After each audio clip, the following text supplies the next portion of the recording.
Star 9 news కి స్వాగతం. బులెటిన్ల ముందుగా హెడ్లైన్స్. తిరుచానూరు శ్రీ పద్మావతి అమ్మవారి ఆలయంలో కోయిల్ ఆళ్వార్ తిరుమంజనం.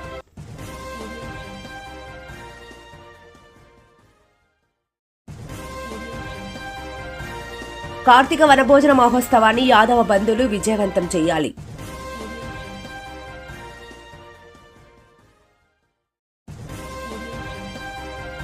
కేంద్రం రెడ్ అలర్ట్ ప్రకటనతో తిరుమల, తిరుపతిలలో భద్రతను మరింత పెంచాలి. బీజేపీ నేత నవీన్ కుమార్ రెడ్డి.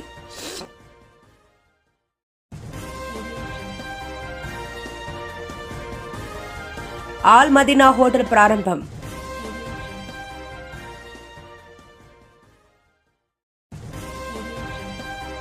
ఉదయగిరిని అమ్మేస్తున్నారు, మేలుకోకపోతే ముప్పు తప్పదు. అధికారులారా మీరెక్కడా?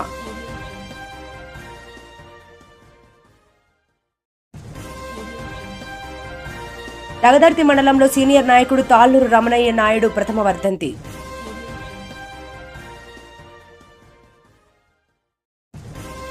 మెడికల్ కళాశాలల ప్రైవేటీకరణను ప్రతి ఒక్కరూ వ్యతిరేకించాలి. మాజీ ఎమ్మెల్యే రామిరెడ్డి ప్రతాప్ కుమార్ రెడ్డి.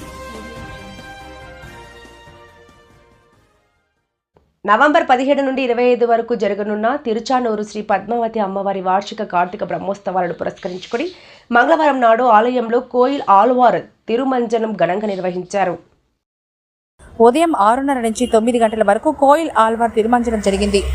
ఇందులో ఆలయ ప్రాంగణం, గోడలు, పైకప్పు, పూజా సామాగ్రి తదితర అన్ని వస్తువులను నీటితో శుద్ధి చేసిన అనంతరం నామకోపు, శ్రీచూర్ణం, కస్తూరి, పసుపు, పచ్చాకు, గడ్డ కర్పూరం, గంధం పొడి, కుంకుమ, కిచిలిగడ్డ తదితర సుగంధ ద్రవ్యాలు కలగలిపిన పవిత్ర జలాన్ని ఆలయం అంతటా ప్రక్షాళన చేశారు.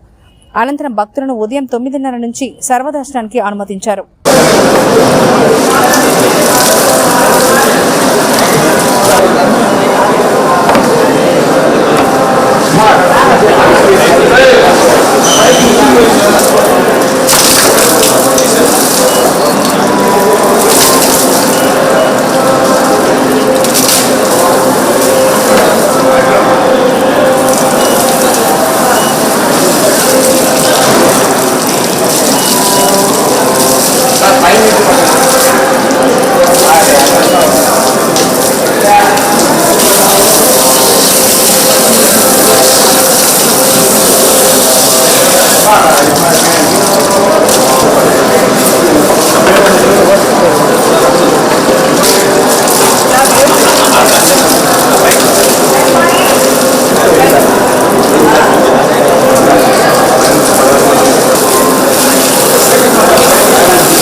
ఓం నమో వెంకటేశాయ. ఓం పద్మావతి. ఈరోజు శ్రీ పద్మావతి అమ్మవారు కార్తీక బ్రహ్మోత్సవాల్లో భాగంగా సాక్షాత్ మహాలక్ష్మి అంశ అయినటువంటి శ్రీ పద్మావతి తాళ్ళవారి కార్తీక బ్రహ్మోత్సవాలకు ముందుగా వచ్చేటువంటి మంగళవారం నాడు కోయిల్ ఆళ్వార్ తిరుమంజనం చేయడం ఆనవాయితీగా వస్తున్నది విదితమే. అదేవిధంగా ఈరోజు ఉదయం సుప్రభాత సేవతో అమ్మవారికి మేలుకొల్పి తదుపరి అర్చనాది కార్యక్రమాన్ని నిర్వర్తించి అమ్మవారికి నివేదన అయిన తర్వాత ఆలయ కోయిల్ ఆళ్వార్ తిరుమంజనం అనగా ఆలయ శుద్ధి కార్యక్రమం. అంటే మనము ఒక పెద్ద పండగ, ఇది ప్రపంచానికంతా పండగ. ఆ పండగ రోజు మన యొక్క ఆలయాన్ని శుద్ధి చేసి ఎటువంటి క్రిమికీటకాలు లేకుండా శుద్ధి చేస్తాం. అంటే ఆ పసుపు, కుంకుమ. ఈ నెల 16వ తేదీ ఆదివారం ఉదయం 9 గంటలకు మర్రిపాడు మండలంలోని పిఎన్ఆర్ బృందావనంలో జరిగే కార్తీక వనభోజన మహోత్సవానికి యాదవ సోదరులందరూ అధిక సంఖ్యలో హాజరై కార్యక్రమాన్ని విజయవంతం చేయాలని నెల్లూరు జిల్లా యాదవ్ భవన్ ట్రస్ట్ అధ్యక్షులు బొమ్మి నాగ కిషోర్ యాదవ్ పిలుపునిచ్చారు. అనంతసాగరం మండలంలోని అన్ని గ్రామాల్లో ఉన్న యాదవ సోదరులను కలిసి ఆయన కార్తీక వనభోజన ఆహ్వాన కరపత్రాలను పంపిణీ చేశారు. కార్తీక మాసంలో నిర్వహించే ఈ వనభోజన మహోత్సవంలో యాదవులందరూ కుటుంబ సమేతంగా పాల్గొని ఆధ్యాత్మిక కార్యక్రమాల్లో పాలు పంచుకోవాలని, సంఘటితంగా ఉండాలని ట్రస్ట్ అధ్యక్షులు కోరారు. ఈ సందర్భంగా గోపూజ, ఉసిరి చెట్టు పూజ, శివలింగ పూజ మొదలైన కార్యక్రమాలు జరుగుతాయని తెలిపారు. ఈ కార్యక్రమంలో యాదవ సోదరులు కుటుంబ సమేతంగా పాల్గొని విజయవంతం చేయాలని పిలుపునిచ్చారు. ఉద్యోగస్తులు, వ్యాపారస్తులు, ప్రతి ఒక్కరూ కూడా, రైతులు, మన నాయకులు అందరూ కూడా ఈ యొక్క కార్యక్రమంలో పాల్గొంటారు. మన యొక్క ఈ కార్యక్రమానికి మనమందరం కూడా అత్యధికంగా మనం ఈ యొక్క కార్యక్రమంలో భాగస్వాములై మన అందరం కూడా ఈ యొక్క కార్యక్రమాన్ని విజయవంతం చేసుకోవాల్సినటువంటి బాధ్యత ప్రతి ఒక్క యాదవ సోదరుడి పైన ఉంది. ఈ యొక్క కార్యక్రమంలో మనందరం అత్యధికంగా పాల్గొని ఆ రోజు మన కార్తీక మాస వనభోజన కార్యక్రమంలో గోపూజ, అదే రకంగా విసిరిగి చెట్టు పూజ, అదే రకంగా మన తులసి పూజ, ఈ కార్యక్రమాలన్నింటినీ కూడా మనం చేసుకొని మన యొక్క ప్రముఖులను, అదే రకంగా మన యాదవ బంధువులందరినీ కూడా, ఉన్నత స్థానాలకు చేరిన ప్రతి ఒక్క యాదవ బంధువుని కూడా మనం గుర్తించి వారికి కూడా చిరు సత్కారాన్ని ఈ యొక్క కార్యక్రమంలో మనందరం కలిసి అందిస్తాం. కాబట్టి ప్రతి ఒక్కరూ ఈ యొక్క కార్యక్రమంలో చేయి కలిపి ప్రతి ఒక్కరూ భాగస్వాములై ఈ కార్యక్రమము విజయవంతం చేయాలని అందరినీ మనసారా కోరుకుంటున్నాం. Thank you. దేశ రాజధాని ఢిల్లీలో నిన్న కారు బాంబు పేలుడు ఘటనలో అమాయకుల ప్రాణాలను బలి తీసుకున్న ఉగ్రవాదుల పిరికిపంద చర్యలను యావత్ భారతావని ముక్తకంఠంతో ఖండిస్తూ మానవ మృగాలను కఠినంగా శిక్షించాలని కోరుకుంటున్నామన్నారు. దేశవ్యాప్తంగా నిన్న జరిగిన సంఘటన కారణంగా కేంద్ర ప్రభుత్వం రెడ్ అలర్ట్ ప్రకటించినందున తిరుమల తిరుపతిలలో 24/7 నాకాబందీ ఏర్పాటు చేసి తిరుపతికి వచ్చే అన్ని మార్గాల్లో చెక్ పోస్టులు ఏర్పాటు చేసి పోలీస్ పహారా నిర్వహించాలని అన్నారు. తిరుమల శ్రీవారి దర్శనానికి విమాన, రైలు, రోడ్డు మార్గాల్లో వచ్చే అన్ని ప్రాంతాల్లో నిరంతరం తనిఖీలు చేయాలని, తిరుపతిలోని ప్రైవేట్ వసతి, హోటల్స్, స్టే హోమ్స్ సముదాయాల్లో, తిరుమల 2 ఘాట్ రోడ్లలో, నడక మార్గాల్లో బాంబు స్క్వాడ్, డాగ్ స్క్వాడ్లతో శేషాచలం కొండల్లో పోలీసు నిఘా నేత్రాలతో జల్లెడ పట్టాలన్నారు. ఢిల్లీ సంఘటనలో ప్రాణాలు కోల్పోయిన వారి ఆత్మకు శాంతి కలగాలని, వారి కుటుంబ సభ్యులకు మనోధైర్యాన్ని కల్పించాలని భగవంతుడిని మనస్ఫూర్తిగా ప్రార్థిస్తున్నానన్నారు. వచ్చే సుదూర ప్రాంతాల నుంచి వచ్చే అన్ని వాహనాలను కూడా ఈరోజు పోలీసు బలగాలు క్షుణ్ణంగా తనిఖీలు చేయాలి. రైల్వే స్టేషన్లో నిఘా పెంచాలి. అదేవిధంగా విమానాశ్రయాల్లో, రోడ్డు మార్గాల్లో వచ్చే వాహనాలన్నింటినీ కూడా 24/7 నాకాబందీ ఏర్పాటు చేసి అన్ని వాహనాలు క్షుణ్ణంగా పరిశీలించిన తర్వాతే తిరుమల కొండకు అనుమతించేలా చర్యలు చేపట్టాలి. అదేవిధంగా ఘాట్ రోడ్డు ఏదైతే నడకదారులు ఉన్నాయో అక్కడ కూడా అదనపు పోలీసు బలగాలని, బాంబు స్క్వాడు, డాగ్ స్క్వాడు ఇవన్నిటిని కూడా ఘాట్ రోడ్లలో కూడా నిరంతరం తనిఖీలు చేసి కూంబింగ్ జరిపి ఎక్కడ కూడా ఎటువంటి అవాంఛనీయ సంఘటనలు జరగకుండా పోలీసు అధికార యంత్రాంగం అప్రమత్తంగా ఉండాలని చెప్పి నేను విజ్ఞప్తి చేస్తున్నా. ఈరోజు కేంద్ర ప్రభుత్వము ఢిల్లీ సంఘటనని చాలా సీరియస్గా తీసుకునింది. ఖచ్చితంగా ఎవరైతే దీని వెనుకున్నారో వారిని వెంటనే వెంటాడి ఖచ్చితంగా కఠినంగా శిక్షించే సమయం దగ్గరలోనే ఉందని చెప్పని, ఎవరిని కూడా ఉపేక్షించమని చెప్పని ఈరోజు రక్షణ శాఖ మంత్రి రాజ్నాథ్ సింగ్ చాలా సీరియస్గా వార్నింగ్ ఇవ్వడం జరిగింది. ఖచ్చితంగా ఉగ్రవాదుల అంతం ప్రారంభమైంది. ఈరోజు అనేక చోట్ల వాళ్ళ ఉనికిని ఏ విధంగా కాపాడుకోవాలన్నటువంటి తాపత్రయంతో అమాయకుల్ని టార్గెట్ చేస్తున్నారు. ఇది నిజంగా పిరికి పందల సిగ్గుమాలిన చర్యగా అభివర్ణిస్తున్నారు దేశం. నెల్లూరు జిల్లా కందుకూరు పట్టణంలోని గత 20 సంవత్సరాలుగా రమణారెడ్డి పెట్రోల్ బంక్ సెంటర్లో ఉన్న Al Madina hotel road widening పనుల నేపథ్యంలో అక్కడి నుంచి పట్టణ సబ్ కలెక్టర్ కార్యాలయం ఎదురు నూతనంగా ఈరోజు ఆల్ మదీనా హోటల్ను ప్రారంభించామని నియోజకవర్గ పట్టణ ప్రజలకు తెలియజేస్తున్నామని, రుచికరమైన ఆహార ప్రియులకు వెజ్, నాన్ వెజ్ వంటకాలతో స్వాగతం పలుకుతున్నామని హోటల్ యజమాని షాజహాన్ తెలిపారు.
నెల్లూరు జిల్లా ఉదయగిరిలో అన్యాయాలకు అక్రమాలకు అడ్డు అదుపు లేకుండా పోయింది.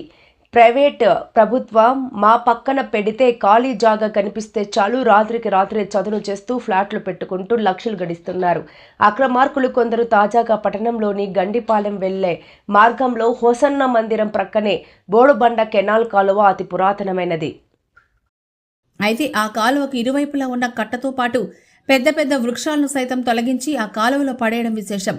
వర్షాధార పంటలతో ఆధారపడి ఉన్న ఈ ప్రాంతంలో నీళ్లొచ్చే కాలువలను కూడా పూడుస్తున్నారు కేటుగాళ్లు. ఇలా అయితే ఈ ఉదయగిరి మెట్ట ప్రాంతం కాక ఇక ఏమవుతుందో మీరే ఆలోచించుకోండి. ఇలాంటి అక్రమార్కులను ఇలాగే వదిలేస్తే ఉదయగిరిని కూడా అమ్మేస్తారు. జరుగుతున్న అన్యాయాలను అక్రమాలను అడ్డుకోవాల్సిన అధికారులు ముఖం చాటేస్తున్నారని ఎమ్మెల్యే కాకల సురేష్ తక్షణమే స్పందించి ఇలాంటి అన్యాయాలకు అడ్డుకట్ట వేయాల్సిందిగా స్థానిక ప్రజలు కోరుతున్నారు. మన కాలువలో వేయడం జరిగింది. అది మేము వెంటనే ఈ విషయాన్ని ఎంఆర్ఓ గారికి మేము ఒక లెటర్ ద్వారా తెలియపరుచున్నాము. అదేవిధంగా ఇవన్నీ కూడా చేసిన వాటి మీద చర్యలు తీసుకోమని చెప్పి ఒక లెటర్ కూడా మనం ఎస్ఐ గారికి కూడా ఉదయగిరి ఎస్ఐ గారికి పెట్టడం జరిగింది. అయితే ఇది ఎంఆర్ఓ గారు వాళ్ళు ఇంతవరకు సర్వే మనకి నిర్వహించలేదు. మరలా కూడా మేము ఇటీవల 4వ తేదీ కూడా లెటర్ మళ్ళీ రిమైండ్ చేసాం, ఆయనకి పెట్టడం జరిగింది. వాళ్ళు సర్వే చేసేసి మనకి ఈ కాలువ హద్దులు మనకి చూపించినట్లయితే మన హద్దుల లోపల ఉన్నటువంటి అక్రమ కట్టడాలు కానీ ఏమన్నా ఉన్నా లేదా ఏదైనా వాళ్ళు రాళ్ళు పాతున్నా కానీ అన్నీ తీసేసి వాళ్ళ మీద చర్యలు తీసుకుంటామని చెప్పి ఈ సందర్భంగా మేము తెలియజేస్తాం. దాదాపు మనకి బోడబండ సప్లై ఛానల్ అనేది స్టార్టింగ్ మనకి ఆ బోడబండ్ల అవతల అది దున్నపోతుల వాగు నుంచి ఆరిజన్ అది అక్కడ మనకు ఉదయగిరి చెరువులోకి వస్తుంది. దీని మీద దాదాపు 5 చెరువులు ఉన్నాయి. దీనికి ఈ 5 చెరువులకి సప్లై నీళ్లు అంటే వర్షాలు వచ్చినప్పుడు ఈ చెరువులు వాళ్ళు నీళ్లు ఫీడ్ చేసుకుంటూ ఉంటారు. చివరిగా మనకి ఉదయగిరి చెరువుకి వస్తుంది. దాదాపు ఇది 8 కిలోమీటర్ల పొడవు ఉంది మనకి ఈ చెరువు కింద. ఇది బాగాలేదు, అంతా కూడా పూడిగా నిండి ఉంది. దీనికి సంబంధించి మేము ఇటీవలే ఎస్టిమేట్లు కూడా ప్రపోజల్స్ పంపించున్నాము, బాగు చేయడానికి ప్రతిపాదనలు పంపించున్నాము. అవి వస్తే కాలం మొత్తాన్ని కూడా మనం బాగు చేయించేసి అన్ని చెరువులకి సక్రమంగా నీళ్ళు వాడేట్టుకు మేము చేస్తామని చెప్పి తెలియజేస్తాం. సరే అండి, మీ దృష్టికి ఏమన్నా వచ్చిందా? మా దృష్టికి ఇక్కడ ఎవరైతే ఈ లేఅవుట్లు వేసారని చెప్పి వాళ్ళు చెప్పి మన ఇతరుల ద్వారా మనకు తెలిసింది ఫలానా వాళ్ళని. మేము వాళ్ళని కూడా పిలిచి మాట్లాడడం జరిగింది. ఈ కంప ఏదైతే మీరు వాళ్ళు వేసుకున్నారో ఈ కాలంలో అంతా కూడా మేము ఇమీడియట్గా తీసేస్తామని చెప్పి చెప్పారు. కానీ ఈ రోజు కూడా తీయలేదు కాబట్టి వాళ్ళని మళ్ళీ పిలిపించి వాళ్ళ మీద వెంటనే యాక్షన్ తీసుకొని ఇదంతా తీపిస్తామని చెప్పి తెలియదు. సార్, ఈ కాలువ పక్కన కట్ట ఉంది. కట్ట యువతల మళ్ళీ ఎంత ప్లేస్ ఉంటుంది సార్ కాలువకు సంబంధించి? మన జనరల్గా కాలువ అంచు నుంచి మనకు 5 మీటర్లు ఇటు 5 మీటర్లు ఇటు జనరల్గా ఉంటుంది. అంటే కట్ట అవతలన కట్ట మీద నుంచి సార్? కట్ట అంచు నుంచి ఓకే 5 మీటర్లు ఉంటుంది. అది పూర్తిగా మనకి రికార్డు పరంగా వాళ్ళు సర్వే చేసి మనకు ఫిక్స్ చేసి ఒకవేళ ఎక్కువ ఉన్నా తక్కువ ఉన్నా ఆ ప్రాంతంలో ఏదన్నా మనం తొలగిస్తాం. రాష్ట్ర ప్రభుత్వం దిగొచ్చేలా ప్రజా ఉద్యమం చేపడుతున్నామని ప్రతి ఒక్కరూ పాల్గొని మెడికల్ కళాశాలల ప్రైవేటీకరణను వ్యతిరేకించాలని మాజీ ఎమ్మెల్యే రామిరెడ్డి ప్రతాప్ కుమార్ రెడ్డి పిలుపునిచ్చారు. కావలిలోని వైఎస్ఆర్సీపీ కార్యాలయంలో నాయకులతో ఆయన మంగళవారం మీడియా సమావేశం నిర్వహించారు.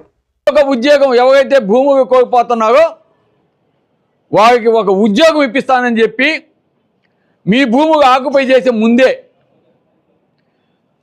పేపర్ మీద కలెక్టర్ కాడ సంతకం చేయించి ఏంటి కలెక్టర్ కాడ మీ ఇంటికి ఒక ఉద్యోగం ఇంటికి ఒక ఉద్యోగం అంటే ఎవరైతే భూములు కోల్పోతున్నారో వారికి ఒక ఉద్యోగం ఇప్పించి 50 లక్షల రూపాయలు మేము ఇప్పిస్తామని ఆనాడు ప్రతి ఒక్క తీర ప్రాంత గ్రామంలో చెప్పున్నాడు. ఈరోజు ఏమంటాడు తెలుసా? వాళ్ళు పోయి అడిగితే మీ భూమికి 12 లక్షలు వస్తుంది, వాళ్ళేదో దయచేసి దయ ఉంచి ఇంకొక 6 lakhs యాడ్ చేసి 18 లక్షలు ఇస్తారు అంతే, నాకాడ కాబాకండి, ఏం చేసుకుంటారో చేసుకోండి. గ్రామాలకు వచ్చి 50 లక్షలు నేను ఇప్పిస్తాను కలెక్టర్ చేత రాయించి సంతకం పెట్టించి ఎవరైతే భూమికి కోల్పోయారో వాళ్ళకి ఉద్యోగం ఇప్పిస్తానని ఆ రోజు మీటింగ్లో చెప్పాడు. ఇక్కడ ఉన్న మీ అందరికీ ఏమైనా తెలుసా బావి? విన్నాగా చెప్పండి ఏమండుగే తెలుసా?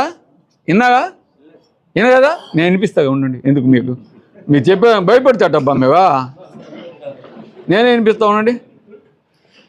వినండి బాగానండి. మైక్ ఉందా? వద్దుగా నేను వినిపిస్తా. 30 లక్షలు ఇప్పిస్తా, నాకు ఎకరాకు 5 లక్షలు ఇవ్వండి అని, లేదంటే మీకు 20 లక్షలు ఇస్తాను. అంతటి కమిషన్ ఏజెంట్ గా విన్నా కదా.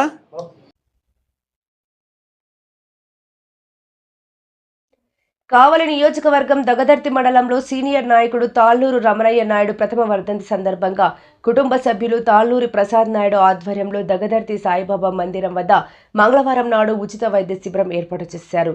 ఈ ఉచిత వైద్య శిబిరం కిమ్స్ హాస్పిటల్ వైద్యుల పర్యవేక్షణలో నిర్వహించారు. అనంతరం ఉచితంగా మందులు పంపిణీ చేశారు. ఈ సందర్భంగా విచ్చేసిన వారికి అన్నదానం భారీ ఎత్తున ఏర్పాటు చేశారు.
వార్తలు ముగించే ముందు ముఖ్యాంశాలు మరోసారి. తిరుచానూరు శ్రీ పద్మావతి అమ్మవారి ఆలయంలో కోయిల్ ఆల్వార్ తిరుమంజనం.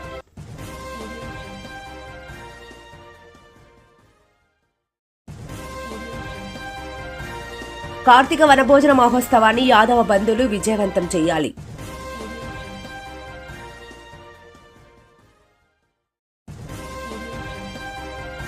కేంద్రం రెడ్ అలర్ట్ ప్రకటనతో తిరుమల తిరుపతిలలో భద్రతను మరింత పెంచాలి. బీజేపీ నేత నవీన్ కుమార్ రెడ్డి.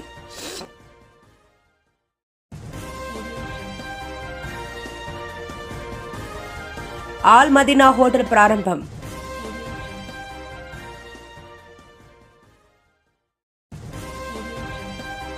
ఉదయగిరిని అమ్మేస్తున్నారు, మేలుకోకపోతే ముప్పు తప్పదు. అధికారులారా మీరెక్కడా?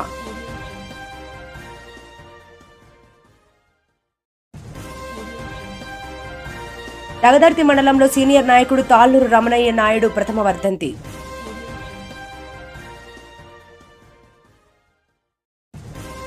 మెడికల్ కళాశాలల ప్రైవేటీకరణను ప్రతి ఒక్కరూ వ్యతిరేకించాలి. మాజీ ఎమ్మెల్యే రామిరెడ్డి ప్రతాప్ కుమార్ రెడ్డి.